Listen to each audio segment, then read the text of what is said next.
Good morning, all of you. I hope you're all good and fine at your home. Now, dear students, let's continue the chapter that is crop production. Now, you can see in this tip the various what we are talking about. We were talking about the various agricultural practices. Okay, so we are on the production from weeds and pests and disease causing organisms. Okay, so let's see protection from weeds. तो हमने irrigation तक कर लिया था कि irrigation हमने किया. अब ये होते हैं कि हमें अगर अच्छे क्रॉप्स को ग्रो करनी है तो उसके लिए हमें जो क्रॉप फील्ड में वीड्स हो जाते हैं उनको रिमूव करना, उनसे उनको प्रोटेक्ट करना है. So what are weeds? So weeds are the unwanted plants that grow naturally. कोई उनको लगाता नहीं है, कोई उनको ग्रो नहीं करता है, वो नेचुरली अपने आप ही हो जाते हैं. क्रॉप फील्ड में आप देखोगे ऐसे जो वाइल्ड प्लांट्स होते हैं कहीं भी अपने आप में ग्रो करते हैं, कोई उनको लगाता नहीं है. तो ऐसे प्लांट्स जो होते हैं वो फील्ड में भी ग्रो कर जाते हैं क्रॉप प्लांट्स के साथ साथ. तो ऐसे प्लांट्स को बोलते हैं वीड्स. ठीक है, जिनको हम हिंदी में से कि खरपतवार है ना, तो वो होते हैं फील्ड्स के अंदर. तो उनको रिमूव करना बहुत जरूरी है. तो उनके रिमूवल के प्रोसेस को बोलते हैं weeding. Okay, so weeding is the removal of weeds from the field without damaging the crop plants. ठीक है, सो क्रॉप प्लांट्स होते हैं उनको बिना डैमेज किए हमें वहां से वीड्स को रिमूव करना है. तो क्या क्या स्टेप्स होते हैं, क्या मेथड्स होते हैं. ओके, सो नेसेसिटी क्या है, वीडिंग की नेसेसिटी क्यों है, क्योंकि भाई वीड्स जो होते हैं एक तो आपके वीड्स अगर क्रॉप प्लांट्स के साथ ग्रो कर रहे हैं तो क्रॉप प्लांट्स की ग्रोथ को जो है रिटार्ड कर सकते हैं कि भाई अगर सिर्फ क्रॉप प्लांट्स है तो उनको सफिशिएंट लाइट जो है आपका वाटर एयर सब कुछ मिल रहा है. अगर उनके साथ साथ वीड्स भी ग्रो करने लगेंगे जिसकी कोई जरूरत नहीं है, अनवांटेड प्लांट्स, तो वो क्या करेंगे, वो भी शेयरिंग करेंगे. उनको भी लाइट चाहिए होगी, उनको भी स्पेस चाहिए होगा, उनको भी शेल्टर चाहिए होगा, उनको न्यूट्रिएंट्स चाहिए होगा, तो वो सब उसमें से शेयर करेंगे जो कि उनको कमी पड़ जाएगी. जो क्रॉप प्लांट्स हैं उनके लिए वो चीज़ कम पड़ जाएगी, तो वो जो है शेयरिंग करते हैं जिससे उनकी ग्रोथ रिटार्ड हो जाएगी. नाउ दूसरी चीज़ ये है कि उनसे जो है टॉक्सिक सब्सटेंसेस रिलीज होते हैं जो कि प्लांट की ग्रोथ के लिए हार्मफुल है. एंड कुछ वीडिसाइड्स ऐसे होते हैं जो कि ह्यूमन और डोमेस्टिक एनिमल्स के लिए जो है वो हार्मफुल होती है क्योंकि वो पॉइजनस सब्सटेंसेस सिक्रीट करते हैं. कुछ प्लांट्स का आपने देखा होगा जब आप उनको ब्रेक करते हो तो उसके अंदर से वाइट मटेरियल्स, कुछ म्यूसिलेरियस केमिकल्स रिलीज होते हैं. तो these are the harmful poisonous chemicals, तो उनको टच नहीं करना चाहिए. ठीक है, कुछ ऐसे होते हैं जो पेस्ट को अट्रैक्ट करते हैं कि उसके अंदर जो फ्रूट्स वगैरह या उनके फ्लावर्स की वजह से होते हैं उन पे पेस्ट आते हैं, कीड़े मकोड़े आते हैं, तो वो उनको तो अट्रैक्ट करते हैं. साथ में जो कीड़े मकोड़े आएंगे, पेस्ट आएंगे, वो पूरी क्रॉप फील्ड को जो है वो डैमेज करेंगे, तो वो अट्रैक्ट करते हैं. तो इसीलिए हमें नेसेसिटी है कि हमें वीडिंग करना जरूरी है. Okay, so now see what are the methods of weeding. ठीक है, सो वीडिंग्स के बेसिकली आपके so there are three methods of weeding that are mechanical, chemical and biological methods. Okay, so in mechanical methods the weeding is done before sowing the seeds. Okay, it is done by using big comb like implements. जो agricultural implements होते हैं जैसे कि harrow और well, इनसे seeds लगाने से पहले जो है वो क्रॉप में मतलब प्रिपरेशन ऑफ सॉइल के टाइम पे ही जो है हैरो एंड वेल से उस वीड्स को वहां से रिमूव किया जाता है. दूसरी चीज है कि अगर स्टैंडिंग क्रॉप यानी कि अगर क्रॉप प्लांट्स लग गए हैं क्रॉप फील्ड में, क्रॉप प्लांट्स लगे हुए हैं, स्टैंडिंग क्रॉप में क्या करते हैं कि the weeding are done by pulling them out by hand और बाय यूजिंग अ ट्रॉवेल और हो. ठीक है, ये जो इम्प्लीमेंट्स है ट्रॉवेल और हो, ट्रॉवेल जैसे कि खुरपी जिसको कहते हैं उससे हटाना, देख के उसको चुन के हटाना. तो जब क्रॉप के प्लांट्स हमने लगा दिए होते हैं उस टाइम क्या करते हैं कि ट्रॉवेल से या हैंड से जो उनको हटाते हैं, रिमूव करते हैं या फिर खुरपी से करते हैं. ठीक है, जो डिफरेंट इम्प्लीमेंट्स होते हैं. नाउ केमिकल मेथड में क्या करेंगे, these are done by using chemical substances. इसमें क्या करते हैं, केमिकल सब्सटेंसेस को यूज करते हैं. The substances that are used to kill the weeds are called weedicides. The chemical substances that are used to kill weeds are called weedicides. तो weedicides जो होते हैं उनके थ्रू जो है weeds को किल किया जाता है. और weedicides क्या होते हैं, 2,4-D 2-dichlorophenoxy एसिटिक एसिड. क्योंकि आप देख सकते हो MCPA है आपके 2-methyl-4-chloro-1-phenoxy एसिटिक एसिड. ओके, सो ये जो होते हैं या फिर ब्यूटेक्लर है, ब्यूटेक्लर जो है वो भी आपके हैं वीडिसाइड, ब्यूटेकर। तो ये वीडिसाइड्स को यूज करते हैं। वीडिसाइड्स होते हैं वो प्लांट को नहीं कोई भी हार्म नहीं करते, वो सिर्फ वीड्स को किल करते हैं, ठीक, उनकी ग्रोथ को रिटार्ड कर देते हैं, उनको भी किल कर देते हैं। नाउ नेक्स्ट वन इज की बायोलॉजिकल मेथड्स में क्या होते हैं कि ऐसे एनिमल्स का यूज किया जाता है। It is used in this method there is use of some natural enemies of weeds. तो वीड्स के नेचुरल एनिमीज यानी कि कुछ इंसेक्ट्स को फील्ड में छोड़ दिया जाता है और वो उनको खा जाते हैं, ठीक है। जैसे कि तमिलनाडु में है एलिमिनेट प्रिकली पियरोपिंसिया को हटाने के लिए क्रॉप फील्ड से वहां पे कॉकनीड इंसेक्ट्स को छोड़ दिया गया था, ठीक है।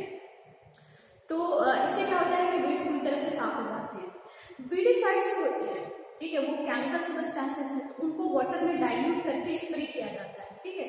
तो स्प्रे करने से क्या होता है, वीड्स पे तो जाते हैं, साथ में आपके जो मेन क्रॉप प्लांट्स हैं उस पर भी जा सकते हैं। इसलिए कहा जाता है कि जो भी आपके पास वेजिटेबल्स या फ्रूट्स वगैरह आते हैं उनको आपको अच्छे तरीके से वॉश करके ही यूज करना चाहिए, कि मे बी उस पर वीडिसाइड्स जहाँ वो आपके गिरते होंगे तो उसको जो है अच्छी तरह से वॉश करके यूज करना चाहिए। नाउ अगर हमने बहुत ज्यादा ही वीडिसाइड्स यूज कर रहे हैं तो वो भी हार्मफुल होता है क्रॉप प्लांट्स के लिए, ठीक है।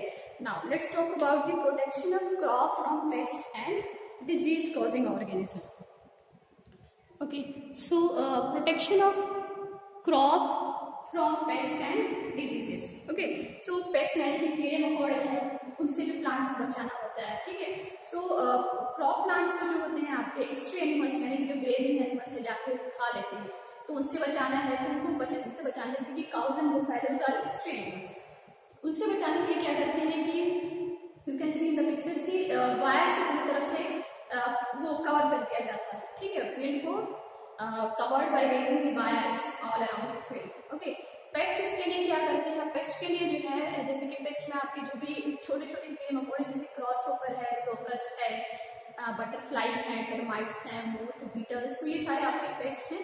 तो उनसे बचाने के लिए क्या करते हैं कि इनके जो है आपके उनके किल करने के लिए कुछ केमिकल्स और बायोलॉजिकल मेथड को यूज किया जाता है, ठीक है। बर्ड्स से बचाने के लिए क्या करते हैं कि birds can be scared away from fields, ठीक है, उसके बीच में पुतला वो क्या होता है उसको जो बीच में खड़ा रहता है फील्ड्स में, नकली आदमी बना के, ठीक है, तो स्केयर क्रू बोलते हैं आई थिंक, ठीक है, हाँ, स्केयर क्रूज बनाते हैं या बीटिंग बाय बीटिंग ड्रम्स, जो है ड्रम बीट के जो है उनको भगाया जाता है, उनको डराया जाता है। तो इस तरह से क्या होता है क्रॉप फील्ड को जो है पेस्ट से कंट्रोल करते हैं। तो जो मेथड्स है पेस्ट कंट्रोल के उसमें आपके केमिकल एंड बायोलॉजिकल मेथड है। केमिकल मेथड्स में क्या करते हैं, केमिकल्स को यूज किया जाता है, ठीक है। तो अगर पेस्ट जैसे कि कीड़े मकोड़े हैं उनको किल करने के लिए जो केमिकल यूज करते हैं they are called pesticides. The chemical substances that is used to kill the insects are called insecticides. Rodents यानी कि जैसे कि चूहे वगैरह हैं, रैट्स को किल करने के लिए जो केमिकल्स यूज करते हैं they are called rodenticides. Fungi को अगर किल करना है तो दे आर कॉल्ड फंगिसाइड्स। तो ये डिफरेंट जो केमिकल्स होते हैं वो क्रॉप फील्ड पे स्प्रे किए जाते हैं, ठीक है। तो स्प्रे करने के लिए वही टैंक होते, पीछे आप पिक्चर में देखोगे इस तरह से स्प्रे कर रहे हैं। तो वैसे करते हैं जो स्मॉल फार्मर्स होते हैं, और जो बिग फार्मर्स होते हैं यानी कि जो बहुत पैसे वाले लोग हैं, या फिर अगर हम डेवलप्ड कंट्री की बात करेंगे तो वहाँ पे क्या होता है कि स्मॉल एयरक्राफ्ट जो लोग मतलब फील्ड में जो नीचे ही उड़ते हैं वो एयरक्राफ्ट से जो है पूरे फील्ड पे पेस्टिसाइड्स, फंगिसाइड जो भी किल करने वाले सब्सटेंसेस होते हैं वो उन पे डाला जाता है, ठीक है ना।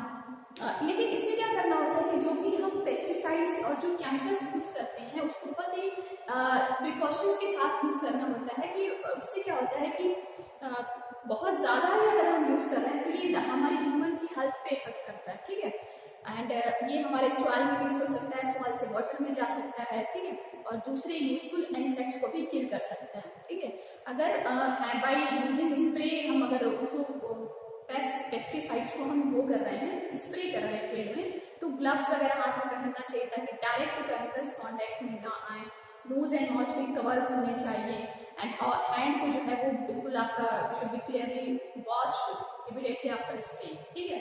स्प्रे करने के बाद जो है उसको हमें हैंड को वॉश कर लेना चाहिए। तो जो पेस्ट है बर्ड्स वगैरह जो होते हैं स्ट्रे एनिमल्स वो क्रॉप प्लांट को बहुत ज़्यादा हार्म करते हैं, ठीक है।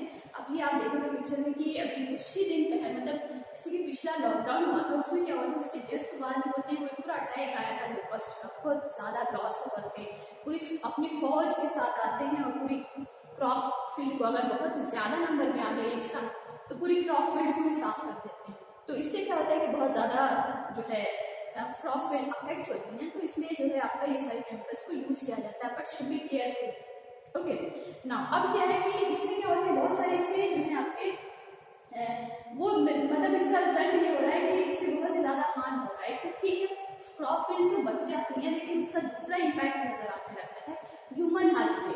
तो इसके लिए क्या करें कि बहुत सारे जो फार्मर्स होते हैं वो बायोलॉजिकल मेथड को यूज करते हैं। ठीक है, बायोलॉजिकल मेथड का मतलब ये है कि उसमें वही कुछ दूसरे सर्टेन बर्ड्स वगैरह इंसेक्ट्स को छोड़ दिया जाता है ताकि वो उस एनिमल्स को पेस्ट के इंसेक्ट्स, पेस्ट वाले जो इंसेक्ट्स होते हैं उनके जो लार्वा वगैरह है उनको खा ले। या फिर दूसरा कोई कंट्रोल होता है तो उसमें क्रॉप रोटेशन, क्रॉप को भी चेंज कर देना टाइम टू टाइम, एक क्रॉप लगाया उसके बाद फिर दूसरी क्रॉप से फिर में लगा दिया। तो क्रॉप रोटेशन भी जो है वो एक दूसरा मेथड है पेस्ट कंट्रोल का। ठीक है, लेकिन आजकल क्या हो गया है कि ऑर्गेनिक फार्मिंग बहुत मतलब ज़्यादा वो हो रही है। ऑर्गेनिक फार्मिंग में क्या होते हैं कि फार्मर्स जो होते हैं वो बायोलॉजिकल मेथड्स को यूज़ करते हैं, यानी कि वो मैन्यूर को यूज़ करते हैं और बायोलॉजिकल कंट्रोल ऑफ पेस्ट को यूज़ करते हैं। ठीक है, इससे ये इसलिए किया जाता है क्योंकि इसका जो केमिकल्स बहुत ज़्यादा जो यूज़ होने लगा उसका इम्पैक्ट ह्यूमन हेल्थ में दूसरे एनिमल्स में दिखने लगा, जिससे जो है हमारी पॉपुलेशन, हमारी जो स्पीस है वो थोड़ा खतरे में आ गई थी। तो इसलिए जो है ऑर्गेनिक आजकल फार्मिंग पे बहुत ज़्यादा जोर दिया जा रहा है। Okay now protection from plant diseases. So plant diseases की अगर बात करें तो उसमें जो कुछ बैक्टीरियाज और फंगी होते हैं जो प्लांट में disease causing organisms mainly bacterias and fungi होते हैं। ठीक है, तो इसमें जो है इससे भी क्या होता है कि बहुत ज़्यादा जो है क्रॉप्स डैमेज हो जाती हैं, क्योंकि ये सारी चीज़ें तो दिखती नहीं हैं। तो ये क्या करते हैं क्रॉप्स पे जो है डिजीज कॉज कर देते हैं, जैसे कि rust and smut of wheat. ठीक है, तो वीट में डिजीज होता है rust, white rust of wheat. ठीक है, smut, rust and smut of fungal disease. ठीक है, तो ये जो है आपके कुछ डिजीज कॉज करते हैं जिससे पूरी क्रॉप में डैमेज हो जाती है। स्मट ऑफ वीट फंगल, तो ये फंगी से होता है। ठीक है ना, कुछ जैसे डिजीज है आपके ब्लाइट ऑफ पोटैटो, ये भी फंगी से होता है। ठीक है, late blight of potato, early blight of potato. ठीक है, ब्लाइट ऑफ पोटैटो जो है और कॉज्ड बाय फंगी। ठीक है, बैक्टीरिया से एक नींबू में डिजीज होता है। ठीक है, blast is disease of paddy crop. So bacteria से डिजीज होता है साइट्रस कैंकर। ठीक है, साइट्रस कैंकर ऑफ लेमन। ठीक है, नींबू में होता है साइट्रस कैंकर डिजीज, ये बैक्टीरिया से होता है। ठीक है, वायरस से डिजीज होते हैं, वायरस से ब्रिंजल बैगन में जो है आपके वायरस से डिजीज होता है, लिटिल लीफ और ब्रिंजल। तो बहुत सारे ऐसे डिजीज हैं जो डिजीज कॉजिंग ऑर्गेनिज्म से होती है। फंगी, बेसिकली फंगी जो होते हैं वो ज्यादा डिजीज कॉज करते हैं, तो इनसे बचाने के लिए क्या करते हैं वही केमिकल्स यूज करते हैं। ठीक है, तो अगर फंगल डिजीज से बचाना होता है तो फंगल डिजीज के लिए फंगीसाइड्स यूज करते हैं, और बिफोर सोइंग द सीड्स को जो है वो फंगीसाइड सॉल्यूशन में जो है डाल के और निकाल लिया जाता है, उसके बाद फिर उसको फील्ड में लगाया जाता है। ठीक है, तो फंगीसाइड्स में आपके ब्लाइटॉक्स है, डाइथेन है, बॉर्डियॉक्स मिक्सचर है। Okay, now I think it is done. Now the next class we will talk about the harvesting and threshing.